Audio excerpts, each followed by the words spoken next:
Bharatiya Janata party जिंदाबाद जिंदाबाद जिंदाबाद भारतीय जनता पार्टी जिंदाबाद जिंदाबाद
दुर्भाग्यपूर्ण घटना है कि समाज के दोनों मुतवल्ली, कार्यवाह मुतवल्ली और पूर्व मुतवल्ली के बीच की विवाद है और ये अपना कब्जा कैसे मस्जिदों में करे उसकी लड़ाई है।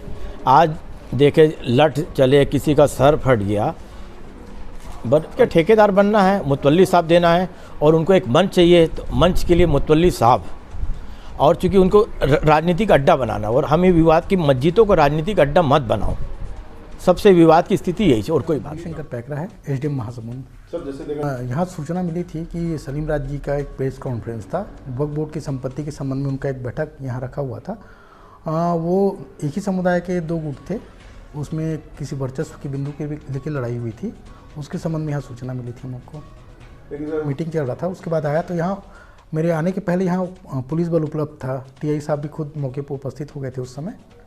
और वो पहले थे कि नहीं से मेरी बात हुई थी, उनका मुख्य ये था संपत्ति, वक्त की संपत्ति है उस पर लेके दो गुटों में वर्चस्व की लड़ाई है, उनके द्वारा ऐसा बताया गया। ये मामला ऐसा है कि यहाँ पे महासमुंद की जो जामा मस्जिद के जो मुतवल्ली हैं, उनका हाजी इशाक चौहान, उनका कार्यकाल समाप्त होने पर मुतवल्ली चुनने की प्रक्रिया प्रारंभ थी। इसी बीच जमील चौहान और राजू ये वक्फ बोर्ड में जाके और अपने आप को टेम्परेरी मुतवल्ली उन्होंने नियुक्त करवा लिया, जिसका समाज के अन्य लोगों का विरोध था।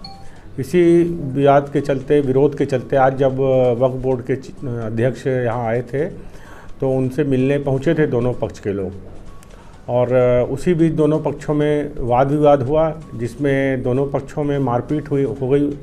उसके बाद वो थाने आए, उनका मेडिकल हुआ है, दोनों पक्षों के विरुद्ध अपराध पंजीबद्ध हो गया है, प्रकरण में विवेचना जारी है। बीएनएस की धाराएं लगी हैं 296, 115(2), 351(2), 191(2), 191(3) बीएनएस।